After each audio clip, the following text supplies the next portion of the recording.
Allah secretly. They faced the challenge with courage and steadfastness.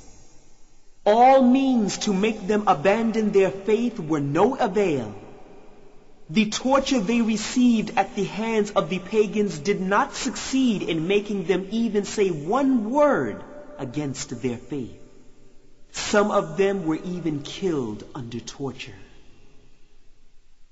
Quraysh's attempts to stop the call of Islam.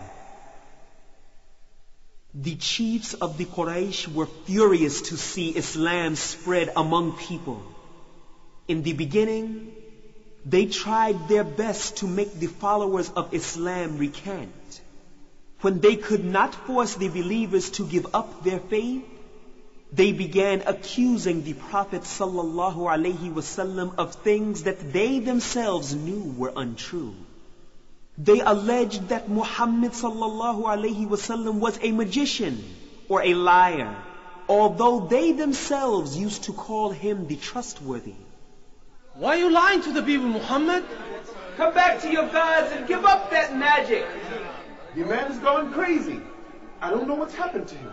You know you're lying. Just admit it.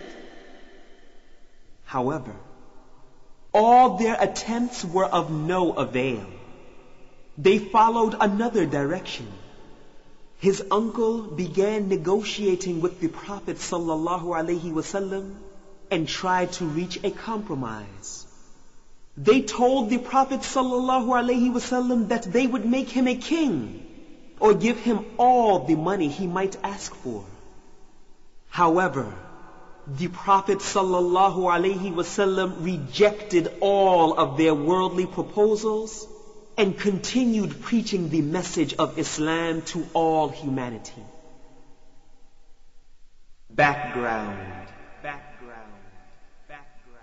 Abu Bakr was born in Mecca 2 years after the birth of the Prophet ﷺ.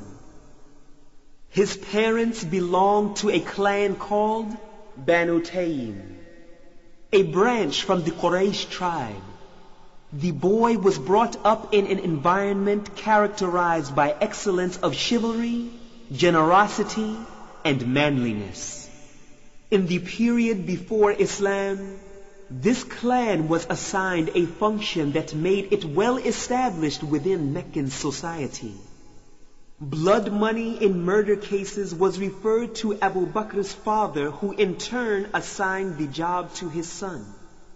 Before conversion to Islam, Abu Bakr was well known for his excellent manners, wide knowledge, and perfect wisdom.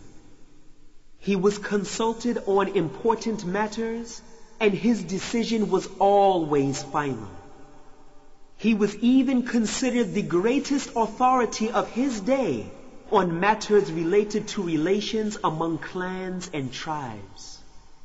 After he converted to Islam, the Prophet ﷺ named him Abdullah instead of his previous name, Abdul Ka'bah.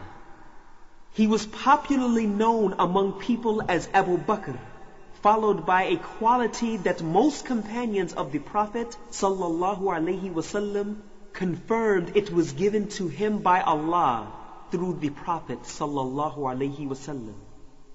That quality was As Siddiq, the extremely truthful.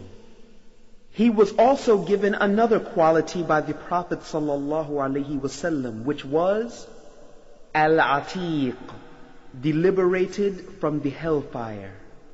Abu Bakr radiyallahu anhu was a successful merchant and was highly respected for his fair dealings. While a young man, he lived a chaste and sound life and kept away from all wasteful activities that his peers were indulging themselves in. Woo! Come on, let's go and enjoy our time with some women and drink some wine. Come on, let's go. Oh, there is Abu Bakr. Ask him if he wants to come. I already asked him and he flatly refused. There's something different about him. He resisted all temptations of wine and women. all society members knew about his high morals and fine treatment of slaves. He, moreover, could distinguish between right and wrong, especially when related to beliefs and customs. Conversion to Islam. Relation to the Prophet sallallahu alaihi wasallam. Abu Bakr lived in the same neighborhood where the Prophet sallallahu alaihi wasallam lived. In the beginning, about 25 years, no contact was made between Abu Bakr and the Prophet sallallahu alaihi wasallam. However, it was clear that both the Prophet sallallahu alaihi wasallam and Abu Bakr became close friends after that time. They were nearly of the same age, their natures were uniform, both of them abhorred the corrupt beliefs and practices of the Quraysh, and both of them kept themselves away from the evil habits of the day. Hence, Abu Bakr became a most trusted man and a confidant of the Prophet sallallahu alaihi wasallam. The first Muslim. After he was ordered to preach the new religion, the Prophet sallallahu alaihi wasallam invited Abu Bakr to adopt the new faith. Abu Bakr did not avoid him or ask him to give him time to think it over. The Prophet sallallahu alaihi wasallam said, "Whenever I invited anyone to accept Islam, he argued with me and rejected my words at the outset, except the son of Abu Quhafa, who was the father of Abu Bakr. He accepted it immediately and stayed steadfast in it." At the beginning of the call, Abu Bakr radiyallahu anhu was on a trade journey in Yemen. On his return to Mecca, some chiefs of Quraysh came to see him. They told him that Muhammad had declared himself to be the Prophet. They were waiting for his return to help them find ways to stop the call. Instead of plotting with them against the Prophet sallallahu alaihi wasallam, Abu Bakr hurried to the Prophet sallallahu alaihi wasallam, asked him about the divine message, and immediately accepted the faith at the very meeting with the Prophet sallallahu alaihi wasallam. Abu Bakr did not have any doubts about the themes presented by the Prophet sallallahu alaihi wasallam. He directly believed the claims of the Prophet sallallahu alaihi wasallam of an angel, Jibreel, bringing down revelation to him from Allah. He knew from the very beginning that worshipping idols had been an act of silliness. On the other hand, he recognized the truthfulness, honesty, nobility, and piety of the Prophet sallallahu alaihi wasallam. Hence, he, from the first instance, supported his message because it satisfied the demands of his reason and soul. Thus, Abu Bakr radiyallahu anhu was destined to be the first servant of Islam. His zeal for upholding truth, right, and justice prepared him to make great sacrifices and face many hardships.